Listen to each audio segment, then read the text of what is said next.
Excellents enfants de Dieu, frères et sœurs, shalom. Soyez bénis de partout où vous nous suivez dans ces grandes tranches appelées foi sans béquille. Une tranche d'exhortation, de prière, de motivation. Une tranche qui nous permet à réajuster davantage notre foi de manière à ce que nous puissions réussir notre marche avec Dieu. Vous savez, s'il y a un élément que l'ennemi ne supporte jamais, c'est la foi.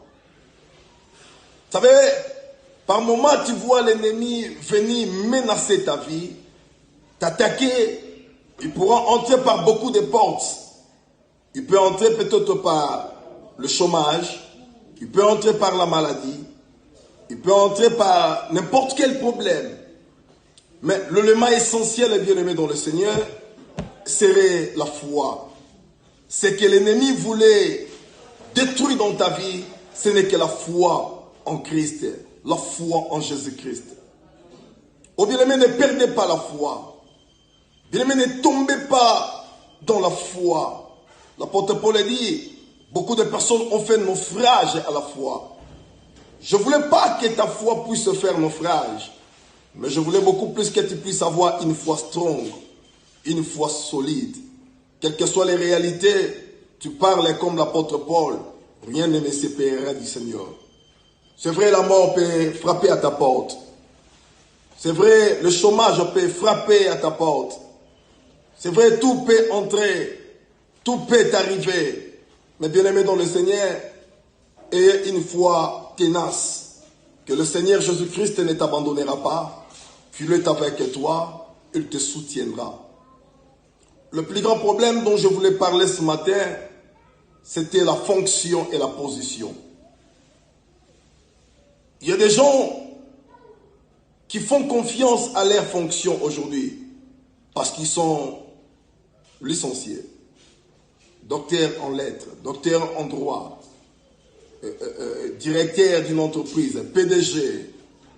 Oui, toutes ces choses, c'est bien, ce sont des fonctions que nous occupons. D'ailleurs, je salue toutes ces personnes-là qui occupent des fonctions très élevées. Que le Dieu de ciel vous garde et vous protège. Mais écoutez, bien-aimés, ne te confie pas seulement à ta fonction. Confie-toi beaucoup plus à ta position. Daniel chapitre 10, la Bible dit que le Seigneur est le maître des temps, des circonstances. Vous savez, dans ce monde, il y a des gens qui ont beaucoup plus régné. Ils ont occupé aussi des postes très élevés. Mais aujourd'hui, ils ne se retrouvent plus. Il y a des gens qui étaient plus forts hier, mais aujourd'hui, ils ne se retrouvent pas. Le vœu de mon cœur serait que tu puisses prospérer, comme dit la Bible, que tu puisses prospérer à tous égards. Mais bien aimé, ce qui est important dans la vie, c'est notre position. L'apôtre Jean nous dit quelque chose dans l'évangile selon Jean, chapitre 1, le verset 12. Il dit, mais à tous ceux qui l'ont reçu, à ceux qui croient en son nom, il leur a donné le pouvoir de devenir enfants de Dieu. Bien aimé, la position dans laquelle nous nous retrouvons, c'est une position de force. Nous sommes des enfants de Dieu. Tu es un enfant de Dieu. Je suis un enfant de Dieu. Advienne que pourra, je sais une chose est vraie, que le Dieu de ciel ne t'abandonnera pas, il ne te laissera point. Il est avec toi. Être un enfant de Dieu, c'est une position privilégiée. Oh, je m'adresse à un enfant de Dieu. Je m'adresse à une personne qui a la foi au Seigneur. Que ta position ne te décevra jamais. Le Seigneur te reconnaît comme étant son fils. La nouvelle alliance a été faite sur les fils et les filles.